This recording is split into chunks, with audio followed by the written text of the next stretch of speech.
Income Tax 2020, Circular 230, Regulations Governing Practice Before IRS.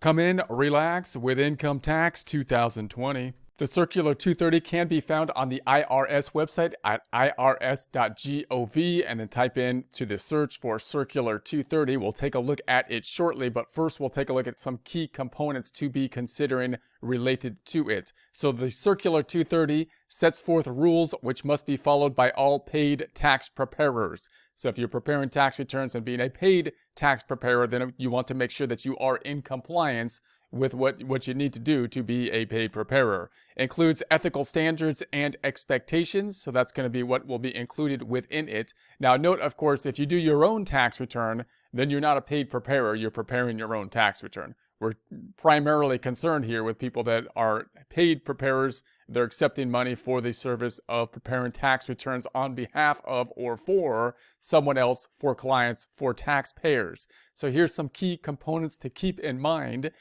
Paid preparers need to sign all tax returns they prepare. So if you're a paid preparer from the IRS perspective, the government perspective, they of course, there's an obligation as citizens to prepare our taxes, to report our income. So the IRS wants the information, of course, for the client, the taxpayer, which will be on the tax return, but they also want the information for the paid preparer. And this makes more and more sense as the tax code gets more and more complex and taxpayers become more and more reliant on professionals in order to help them to prepare the tax return.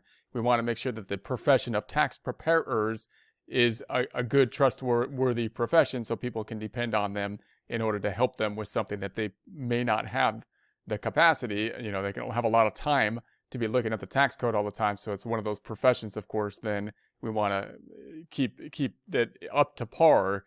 And therefore, the IRS is going to want both the information for the taxpayer and the paid preparer. Provide a copy to the client. So when we do the tax return, of course, we need to provide the copy of the tax return to the client, make sure that they have it. Note that when you're a tax preparer, you might be doing the tax return this year, and hopefully you'll be doing the tax return in the future. You would like to have returning clients, but that might not always be the case.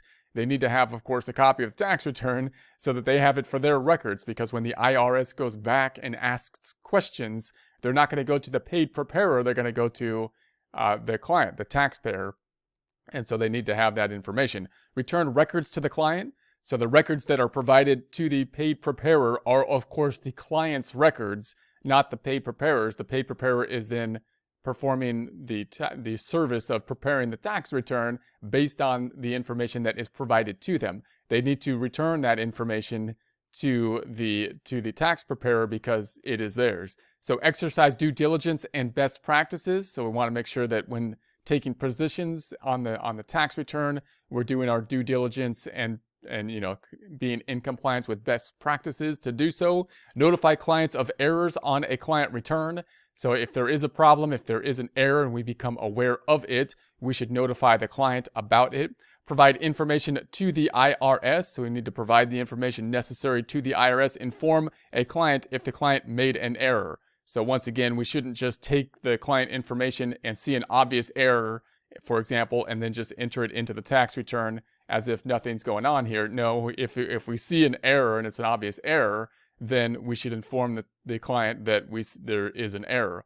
So paid preparers have to obtain a PTIN, preparer tax identification number, that is renewed every year. Paid preparers must not take positions unless it is a, quote, realistic possibility, end quote, of being sustained. So note when we're doing the preparing of the tax return, if we're giving advice to a client on some type of position or another, and typically this would be questions where there's kind of a gray area on the code. Maybe it's not something that's going to be addressed in the tax code directly, then we have to have a realistic possibility that the position is going to be sustained. In other words, you can think about it, if you were to be audited on that position, is this a position that you can defend within an audit? And there's some positions, again, that are kind of gray areas. For example, you might have something for a medical expense that you think that should be deductible on a Schedule A for medical deductions, but possibly it's not something that's standard, and you've done the research on it. You think it's a realistic possibility that you can defend it, for example. But if it's something that clearly is not realistically possible, If you look it up, you research it, and you see that there's clear evidence that it's not something that should be deducted, then there's no realistic possibility at that point. So it has to take a position. So take a position unless it has a realistic possibility of being sustained. And again, when you think about being sustained, you're kind of thinking in terms of an audit if the IRS came back and questioned it. Charge a contingent fee. So typically tax preparers can't really charge a contingent fee. A contingent fee might be something like, I'm going to charge you a fee based on the refund I give to you, or I get you, right? Because you're not really getting them a refund. You're preparing the tax returns in accordance with the law so that the taxpayer pays the least tax they need to legally pay.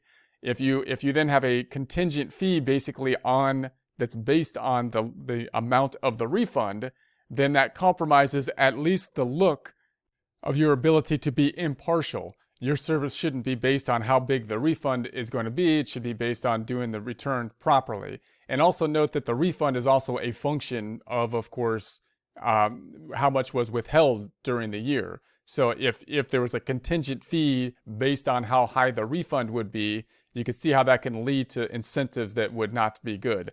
So for example, a tax preparer might then have incentives, or a tax professional might have incentives to advise the client to over withhold during the year, to withhold too much money from their paycheck so that they end up with a bigger refund at the end of the year, which doesn't really make sense from a tax planning perspective. You're trying to get a refund, not in order to get a contingent fee or to get a lot of money back at the end of the year, but so that you can avoid interest and penalties throughout the year.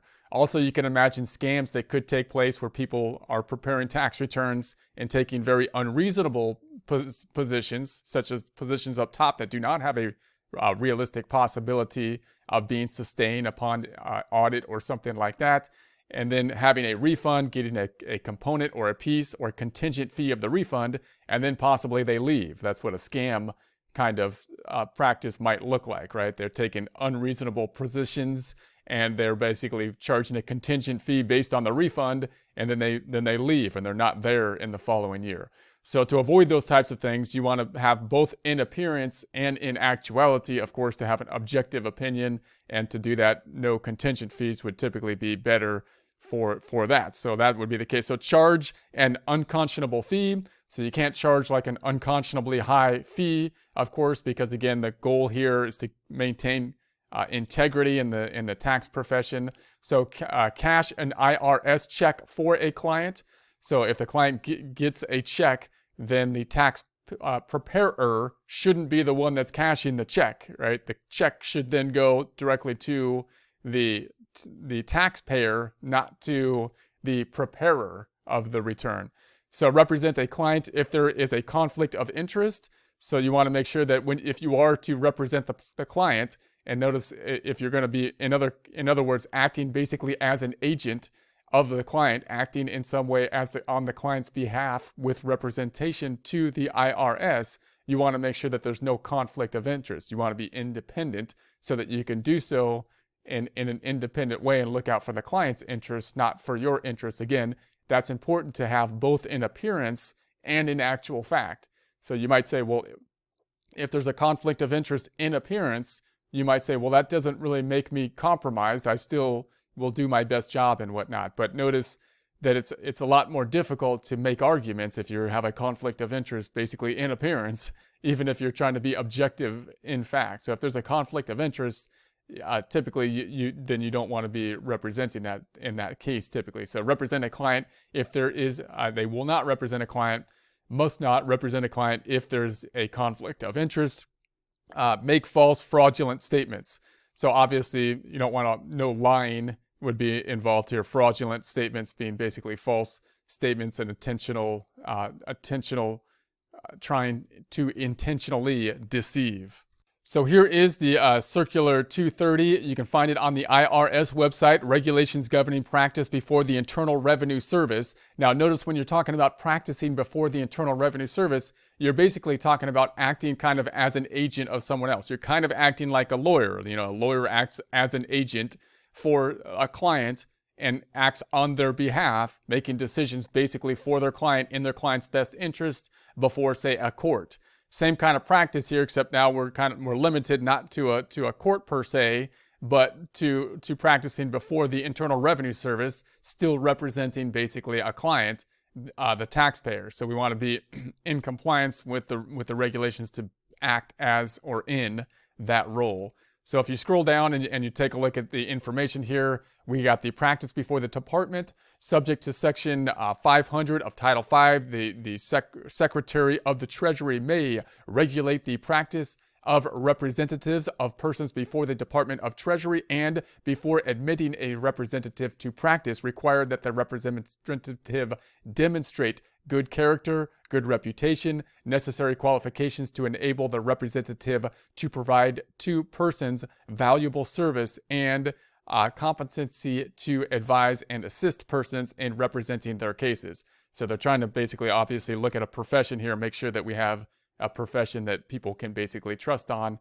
and rely on, because people that are being represented are going to be dependent to some degree, because there's information that we have that the tax preparer has that possibly the taxpayer does not, because it takes a lot of time to kind of compile the information necessary to properly, represent someone before the IRS oftentimes.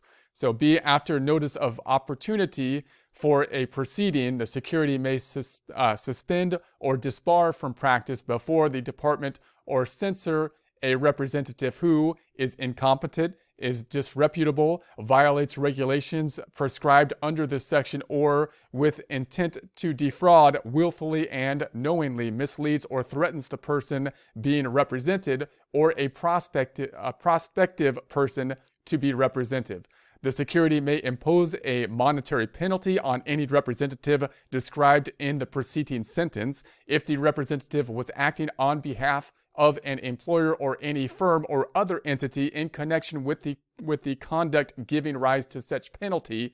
The secretary may impose a monetary penalty on such employer, firm, or entity if it knew or reasonably should have known of such conduct. Such penalties shall not exceed the gross income derived or to be derived from the conduct giving rise to the penalty, may be in addition to or in lieu of any suspension, disbarment, or censure of the representative. After notice of opportunity for a hearing to any appraiser, the secretary may, 1, provide that appraisals by such appraiser. So we'll get into the appraisals here. We're not as focused on the appraisers here. So let's scroll on down and just take a look at the table of contents, and then you can spend more time with this if you so choose at a later point. So Section 10, we got the scope of the part. Section 10.1, officers, definitions, who may practice. So that might be something that you want to look into if that's a concern to some people. Eligibility to become an enrolled agent, enrolled retirement plan agent, or registered tax preparer. Application to become an enrolled agent, enrolled retirement plan agent, or registered tax return preparer.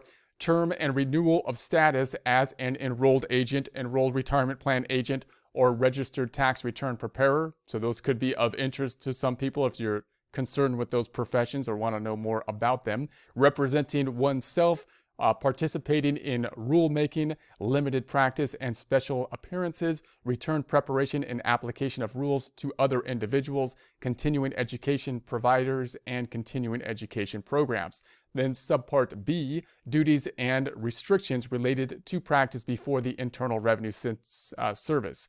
Information to be furnished, knowledge of client's omission, diligence as to accuracy, prompt disposition of pending matters, assistance from or to disbarred or suspended persons and former Internal Revenue Service employees, practice by former government employees, their partners, and their associates, notaries, fees, return of client records, conflicting interests, solicitation, negotiation of taxpayer checks, practice of law, best practices for tax advisors, standards with respect to tax returns and documents, affidavits and other papers, competence, procedures to ensure compliance, requirements for written advice, establishment of advisory committee. Then we got subpart C, sections for violation of the regulations, D, rules, applications to disciplinary proceedings, and E, general provisions.